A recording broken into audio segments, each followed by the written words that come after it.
Good morning and welcome to new streaming network WGSN-DB, going solo network radio, TV, and podcast, #1 internet singles top network.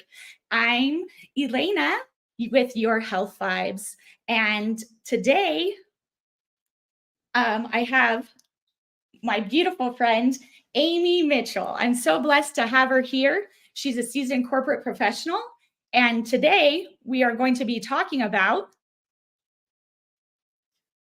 unlocking your true self by stepping aside from your barriers. So you can contact me at ef11ca@gmail.com. My number is 562-235-8410, yourhealthvibes.com. And let's get started. So first of all, there's a lot going on. So let's refocus. Welcome, Amy. Thank you so much. I just want to say Amy is really, really special to me, and I'm so blessed to have her on today. We got so many good nuggets, and I would just love for you to introduce yourself to the world, because I'm blessed to know you, but they need to know you as well. Okay, so my name is Amy Mitchell, and I've worked in corporate America for over 30 years. It's a very engineering-heavy background.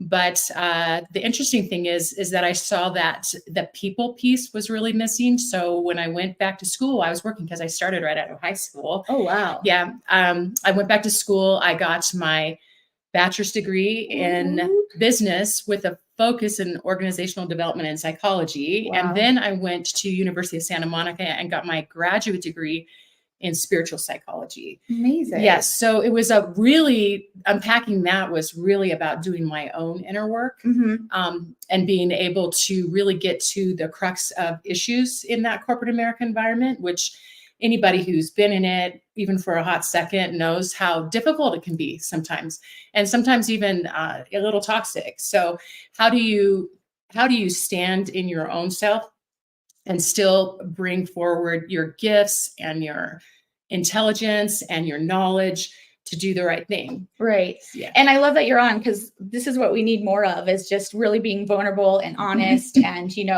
we think a story, or the corporate world's this or that, or how to deal with so many things.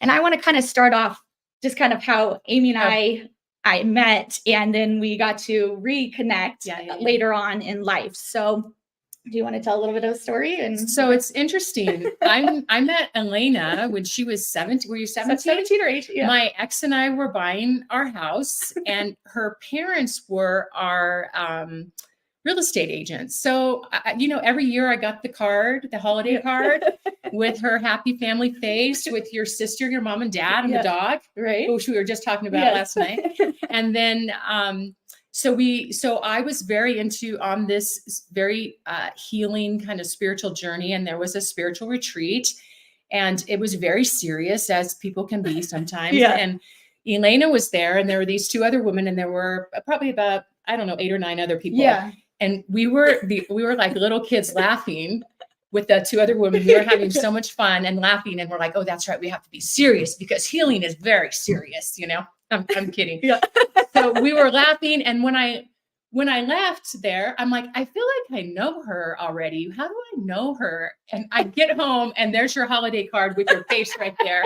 And I'm like, oh my God, your parent, oh my gosh, that was so funny. And that was about 8 years ago. Yeah, about 8 years ago. Yeah. And just been in each other's lives, motivating, being there, the strong woman. I just feel so blessed to reconnect and have such a strong woman in my life like you. And back at you too. And such a supportive friend, really, and a cheerleader, Thank you. Yes. And I think we need that in the world, as women and men, or people supporting people, and honestly showing up real and authentic, and doing it because you want to, not because they did something for you or you feel bad.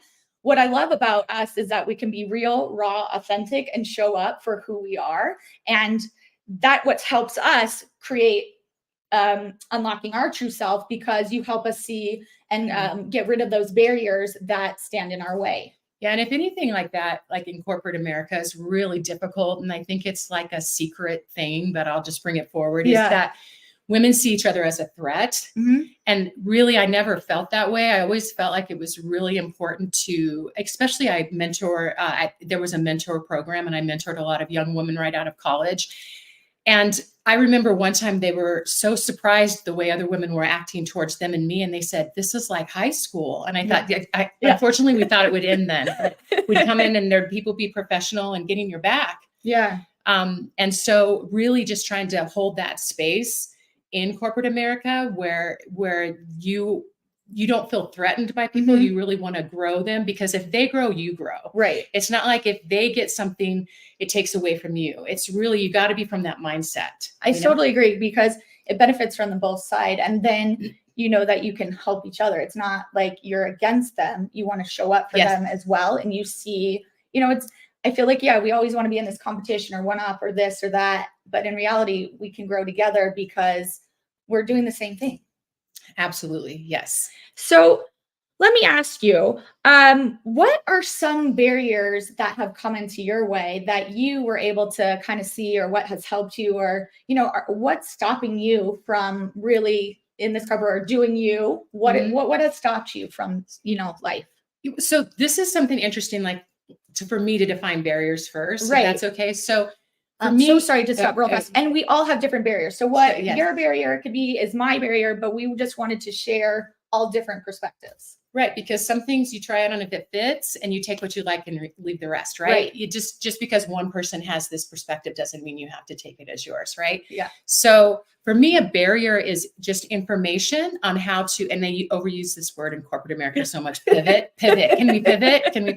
But truly, if you think about it, your barrier is just information to show you where you don't want to be. Right. So if you have, like, barriers are not all bad either. I agree with that. You know, like driving up the mountains where we're at. There's a barrier. Now, hopefully we stay in our lane, but what if somebody like pushes us out? There's a barrier there. So it's not all negative, right? Right. But protects you to an extent, but then pushes you more to get over the protection. Yes. Right. So, but if you keep hitting up against barriers, there's so much to say about that. But what I really want to say most of all is in defining it, not to live in the barrier. So notice that the barrier is there to protect you. But I think what we tend to do, or I tend to do in the past, is here is something showing me what I don't want. Right. So that's information to say, I don't want this, and go towards what I want. Yeah. But what I see myself and other people do is like, we live in what we don't want, you know, and I'm trying to think of an example. Okay. This is a good example. Yeah. So I got injured at work. I had to have a surgery just recently. I'm off my corporate job right now because of this surgery. And then the surgery has to maybe be redone. That's not resolved. So here's the thing.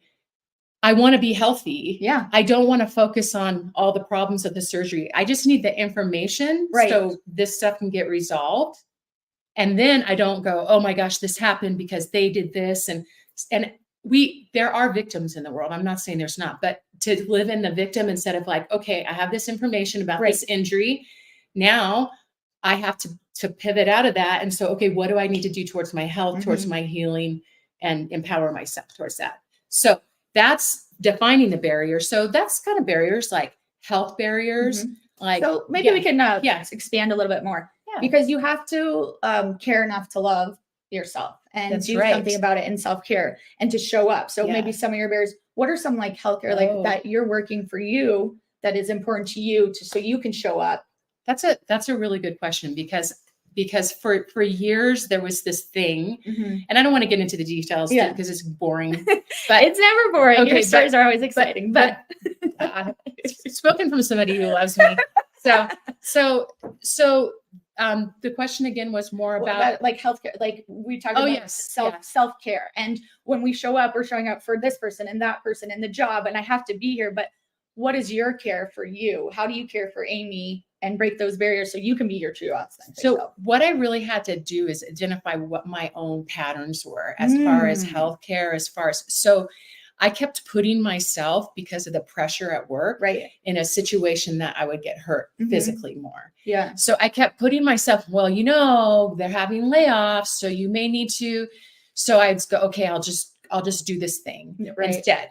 And so what I had to look at is, why wasn't I putting myself and my body and my health first? Ooh, that's That good. was, and it wasn't their fault. Right, because we're so quick, Yes. so quick to blame others. Yeah. Then take on responsibility of understanding that. And I think we talked about, there's no good or bad having that Right. story, maybe, Yeah. evolving of, I'm bad because I didn't do this, or I'm good because I did that. Yes. So if there is issues always happening outside of ourselves, but that one piece that's inside of myself, what can I do? And it's like, out of fear, I was continuing to perform these tasks that were hurting me. Yeah. And out of fear, instead of saying, no, this is me, my life, my body. And if I lose my job, I have to trust that I'm going to be okay. It's that whole leap in the net will appear thing. That I love that, like trusting yourself. So yeah. What made you like trust it? Like, are there little signs, or someone when they're in a situation and they're really wanting to trust themselves, what's something that helps you really trust that, intuition? And we tend to steer away from that.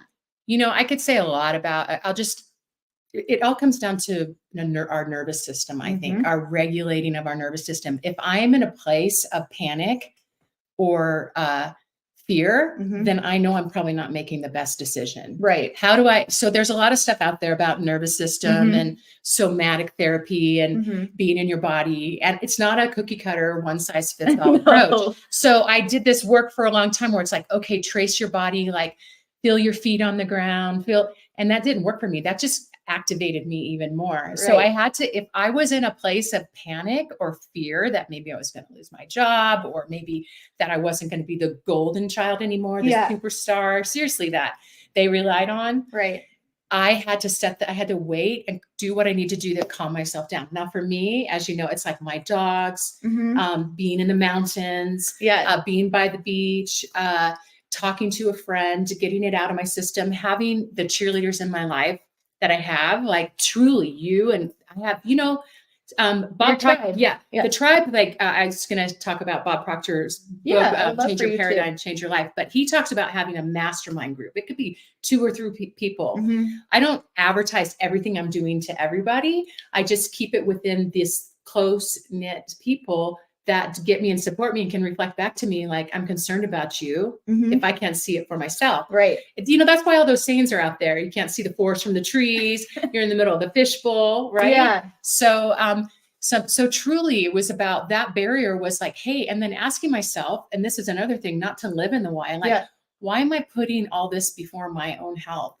Why am I putting all this, everybody else, right? This project, this problem, why am I doing that before taking care of myself? And then I had to really look at what that pattern was inside of me.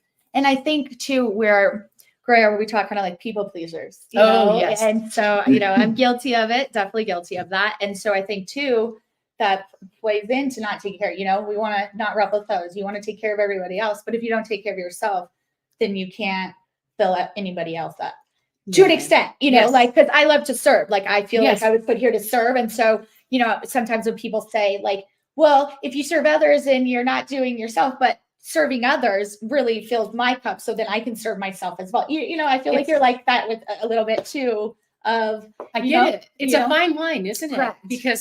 Because where does the line cross from people pleasing to being of service? Yes, right. Exactly. And for me, I have to look at, am I trying to get a need met, a validation from the outside that somebody thinks I'm wonderful or care about me?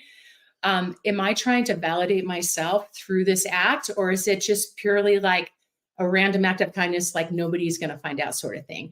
And then the thing is if I have that in me, don't judge myself because I'm trying to get a need met. It's just, I'm going about it sideways. Right. And I need to give that to myself. Yeah. Right. So if I'm like, Elana knows, but I have plenty of like, the role in my family system, family of origin stuff was, I feel like always the caretaker, always the one showing up for people. And it's like, this is why Bob Proctor's work, oh my gosh, change your paradigm, change your life. If you don't get anything from today, truly change your paradigm, change your life. Bob Proctor, listen to it for 10 minutes a day. I have been in these studies for 30 years, from when I was 19 and Louise Hay's book fell off of the shelf in the bookstore. Thank God. You Can Heal Your Life. from, you know, for 30 years, and just recently started listening to him for 20 minutes a day and processing and learning. And I've really seen, not only is it not about this paradigm, which is a pattern. Yeah. I'm living somebody else's perhaps paradigm of who they thought I was supposed to be when I was young, and really trying to determine inside and intending like, no, this is who I am. This is who people need me to be. And it's going to be uncomfortable when you change, because people expect you to be the way you've always been. Right. Right. It's not for Maybe them. you can expand a little bit more on that, because I feel like you're very good about that and bringing that out in someone as, you know, our whole life where we have these stories, or your parents want you to do this and you want to do that, and we want to show up. But when do you get to show up for yourself and say, I'm Amy, this is who I am, like breaking that barrier too? Where do you put that line to? I think about 3 or 4 years ago, you know, I was taking care of my friend, love of my life. She had terminal cancer, and then my mom at the same time, and they both passed. And I remember in the middle of all of this, I had this thought to myself, like, that'd be so cool if I had an Amy. And then I was like, you do have an Amy. This is ridiculous. Like, you know, showing up, making sure they had their meds, their appointments, dealing with the bureaucracy of the medical system. I mean, that could be a whole nother show. So truly realizing, wait a second, you do have an Amy. And while these were crisis situations, just understanding like what a toll that took on me, because you got to give from your overflow. Yes. You can't give from your empty well. It's just going to suck the energy dry from you. Right. And also you know, one of the things at USM, University of Santa Monica, that we really learned is it's a real egoic position to think, I know what you need and how you should be, whether that's sober, whether that's your house should be clean, whether that's healed from cancer. Like, I know what it should be, and I'm going to be the one to help you with that. Instead of like, people came onto this earth with their own curriculum, their own spiritual path, own agenda. Yeah. And it's really like you were talking about earlier, it's perfect. It's like, where do you draw the line from? And that's like, I want to be of service, but not of servitude. Right. And I want to provide my gifts, but then also not get taken advantage of or look at it in a different way. Yeah. So no, that's really beautiful that you say that. And I think, you know, with the world and everything going on, we get stuck in these stories and creating these stories, or like, that's how I should have been, or that's, you know, and not really standing up for your true self of what is, I think, and breaking that ancestral, you know, which is another one. Can I share? Yeah, of course. So there's 3 game changers for me. Yes. Dr. Jorge Pardita, The Promise of the Fifth Son, Ron and Mary Holnick from the University of Santa Monica, their spiritual psychology book. It's called Loyalty to Your Soul. Ooh, I really like that. That's really, and they still have that school. And then Bob Proctor, Change Your Paradigm, Change Your Life. Do you want to maybe expand a little bit more on that? One of the things that Jorge Pardita's work was about was really looking at your patterns. And so these all blended beautifully. Right. So it's really about looking at your patterns, but not living in them, accepting these things like could happen. These things could happen to you, but do you live in what happened to you, or do you shift out of it? But first you have to identify what they are. Right. So that's a fine line, right? Yeah. Spending time identifying what these patterns are. So when they come in, because another thing Bob Proctor talks about is like, everything's operating from our subconscious, our patterns, whether we realize it or not. But our subconscious only receives. Our conscious is what, if you think about, you know, the military standing sentry. So our conscious needs to stand sentry and be so careful what we allow in our subconscious. Because if we really look at it, we're playing our patterns over and over again. Totally. Hey, sis, thank you. So my sister says she totally agrees. It's so much harder to help others if you haven't taken care of yourself first. Thanks, sis. We totally thank you for being on here. And then parents are on. Thanks, Dad. They agree with Amy. You have to be your own caregiver, which is so true. Right. You have to give to yourself, you know. Yes, yes, yes. You have to give from your own. There's even a song about that, you know. Sing it. I'm getting ready. I'm living for my overflow. Oh. I think Nicki Minaj is even in that song. Wait, I have that wrong. Yeah. Because there's a little bit of a rap in there. Yeah. I forget the name of the song. But really, it's like I'm giving from my overflow. I cannot give from an empty well. It's that whole old adage of the airplane mask and putting the oxygen on. I mean, maybe say to get like, yeah. So when you're on an airplane, they tell you to put your mask on first before you put it on your child or anybody you're trying to help, right? So that should say something in general if it is, you know, really like Yes. as a thing in general that people need to look more, because I think the guilt comes out. Oh, I didn't do my child, or I didn't do this person. I didn't. Right. Well, why don't you feel guilty that you didn't do something for yourself? Right. Right. You know, or not necessarily guilty. I reword. Why don't you care enough about yourself that you do for others? yeah. And then it could be, it's just a pattern. Exactly. It's just a pattern. And your barrier, like one of your barriers. So think of it this way. Bob Proctor talks about this in his book, Change Your Paradigm, Change Your Life. He talks about poison, like poison being a nightshade, and something good being sweet corn. You can plant both in the same soil and they'll both grow. I really like that analogy. Yes. Maybe we can expand a little bit more on that. Yes. So what you plant grows. It's not moral or immoral. It's not good or bad. It's just what you choose to plant. And it's not like we're going to get this perfect every time, right? Right. Because nothing's perfect. And then we're not trying to control. I think, I think, you know, maybe we could talk a little more of that. It's like having that control, controlling an outcome. So, you know, when we find out something, we want to control. Is it going to be this? Is it going to be that? Instead of allowing it. But that's like, I feel society and people, we put this pressure. You have to have an outcome right away. But I think if someone was like, here it is, it's okay to wait and you'll find out, you would be easier. Your immune system, everything would be more calming and you know what you're getting into, opposed to having that answer or already needed it. So why do you think that we want the answer? Like, what is the first thing that comes up for you? Like, why do you want the answer? Why do we need to know? Because I go through that myself too. Like, I want to know what the outcome's going to be. I think it's the way we condition control. We always want an outcome. We always want to know if it's going to be, because I think that's in any situation. But I think what we need to be taught is that to go with what happens when it's out of your control. When you have the control, okay, like that's fine. But when it's truly out of your control, you have to let it rest and let go. Right. And I think the hardest thing is letting go. And I don't know if any of us were ever taught that. So it's hard to teach our kids that. But if you think about like, you know, like the trauma of raising a teenager, like, oh my God, somebody doesn't like me. And just as an adult going back and like, good, because who they are isn't the greatest person in the world.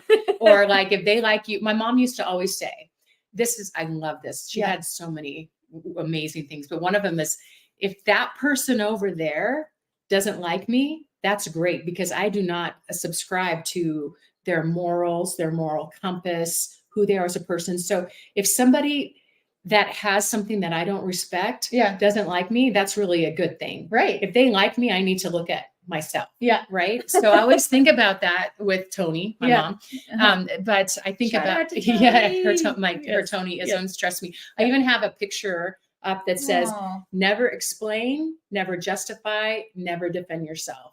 Tony Hayworth. Say it again. Never explain, never justify, and never defend yourself. I got so much from my mom. She was like the only woman at OSHA meetings in the 70s. They used to, and she was a badass, right? Yeah. So that's why you're a badass too. So one of the things, like I would say, like, okay, like I'd play something out, like, how do I handle this? She was the best. I could call her about a work thing, and she would have these like mic drops. And if I'd start to go, okay, do I say this? And this is why. She's like, yeah. Never explain, never justify, never defend yourself.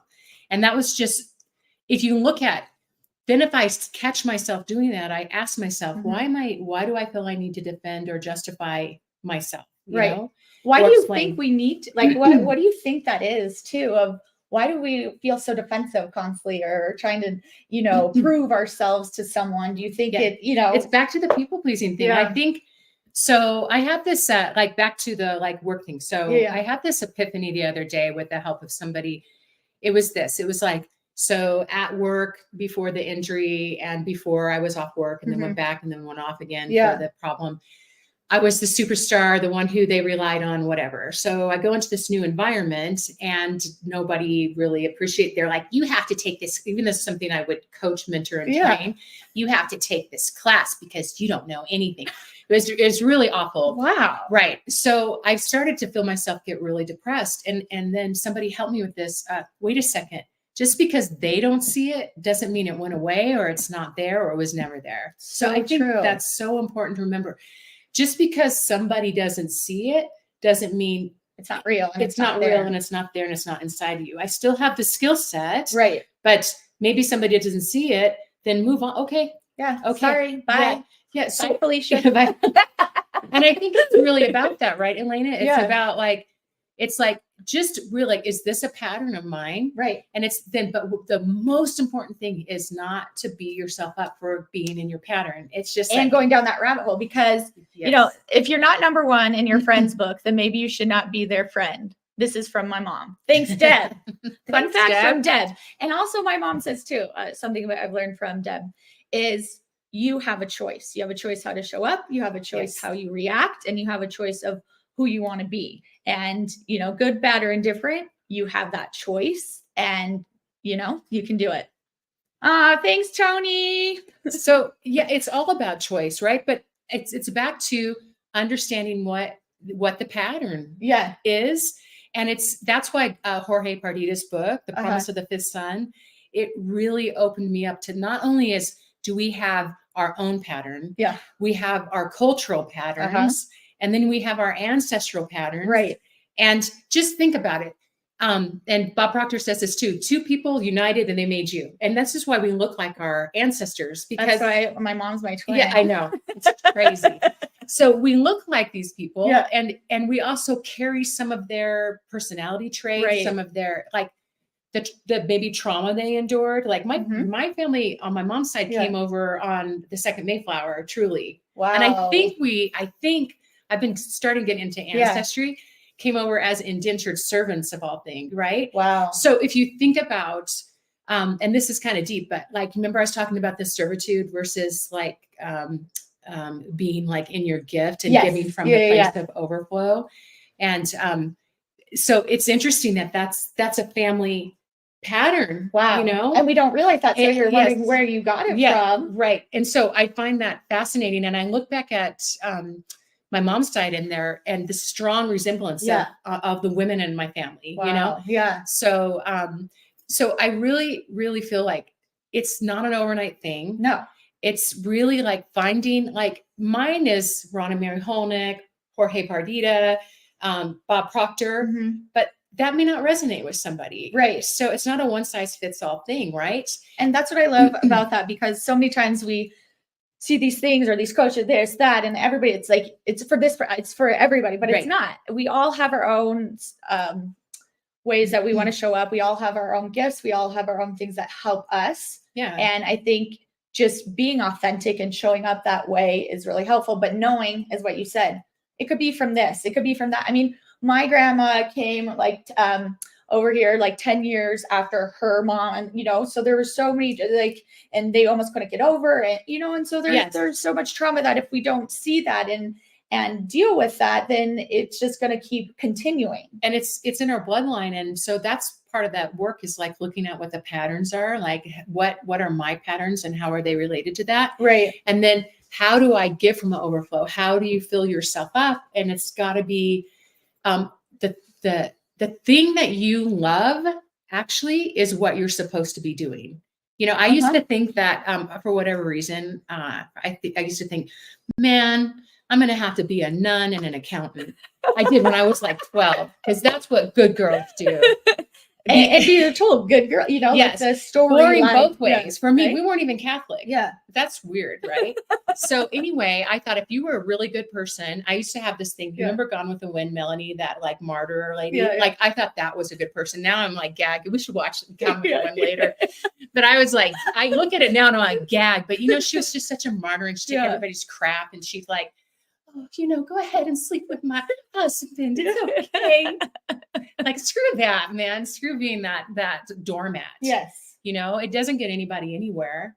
And even if you get here's the crazy part. if you get the accolades, if you get the love you need, if you get the validation you need, if you don't have an experience of that feeling inside of yourself, it's not going to be enough. It's going to be so fleeting. Mm-hmm. So we're just running outside of ourselves looking for Right. that. So how do you fill yourself up? And for me, it's like with my art now, my art was a business at one point, but with the injury, I haven't been able to do that. And so, and that really, makes me like, her artwork is so sweet. so incredible, what she does and takes it from the soul. It's not what it's good for the person. It's not what's it's about Amy. It's about the person. She shows up. You feel so loved. I have a bunch of her art pieces in my house. And every time I feel so filled, I feel so seen because she puts that love. It's not about, oh, what profit I'm in, how can I help it in both ways? And it's just such a beautiful thing. And I think when we get stuck and not being able to do what we want and truly love, that's the barrier.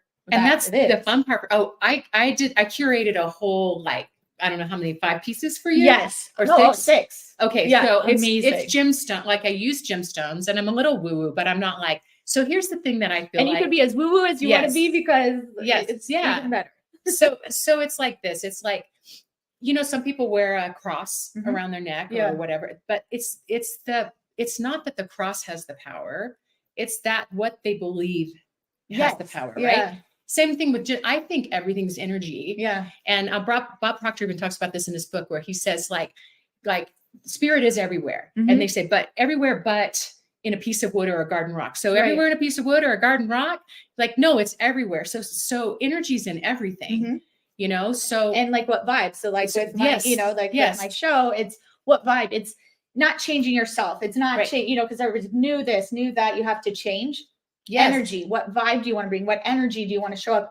And I think it's too, because we feel others' energy, especially us too, are very sensitive to that. And I think you need to protect yourself and what energies you're evolving yourself in. Yeah. And so even like with your pieces, like it was like pink for me, like, so rose quartz, strawberry quartz, which is just really dyed crystal quartz, but still, but rose quartz, and then amethyst, and then mother of pearl, which is super like, you know, like to mother yourself, to love that part of yourself, the rose quartz for self-love and attracting love.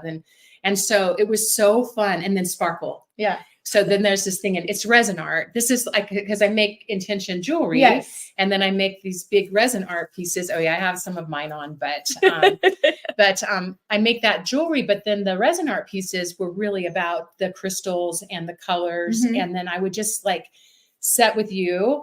And then with the resin too, one of my biggest passions lately is because I just understand like what it's like, that grief, missing somebody, people that have passed. Yeah. So my father-in-law for life of my ex, her dad died. And so I was able to do one little thing because it was a small piece. It wasn't physical. So for his service, I made resin heart keychains with a piece of one of his shirts, like a fishing hook. It made him blue to match his eyes in the sea.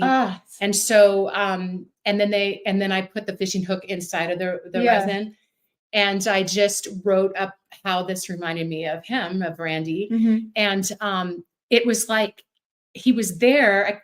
It sounds crazy, but it's like I felt him there. Because you feel the energy, and that's what you create, is you create the energy of that person. So even if they passed or done, you still feel them with you. And that is so beautiful. You get the essence of their soul. And it was so cool because the sparkling, like his eyes sparkled blue. So I did blue lapis, and you met him. Yeah. And so, but I felt his, I really did when I was making it and I was trying to get it perfect. And he's like, that's fine, baby. I think it's good right there. Yeah. That's what I heard. And now maybe I was just remembering him, but you did, and it brought out that and the good memories. The memorial pieces with resin are truly one of the things I'm going to be doing more of is like taking like artifacts or little pieces of clothes from people and turning it into a beautiful piece of art. And you know, that'll come in time, and when I'm physically, when this is resolved, and I know it will be. And then in the meantime, just to kind of fill myself up, do a little bit, because here's the other thing. This is the other gemstone. If you the fear of failure is the true road to success. Life's biggest lessons are from trial and error. It is learning to recognize your errors to make them yourself. This is key. Yeah. So one more time from Mom. Thank you, Deb Feldman. She says, the fear of failure is the true road to success. Life's biggest lessons are from trial and error. It is learning to recognize your errors to make them your success. So can I touch Yes, on this a little please. bit? Yeah. So back to Bob Proctor's book, Yeah. he talks about the people that fail are people that don't make a decision. So you have to have a worthy goal, Right. your worthy goal. Yeah. The goal comes from inside of you, the thing that lights you up. Like not everybody's going to get lit up about memorial art and keychains, right? Or seniors. But he says God, spirit, whatever, puts this drive or you, like with your seniors, puts this desire. You are so funny with seniors. So puts this desire inside of you because that is supposed to be your worthy goal.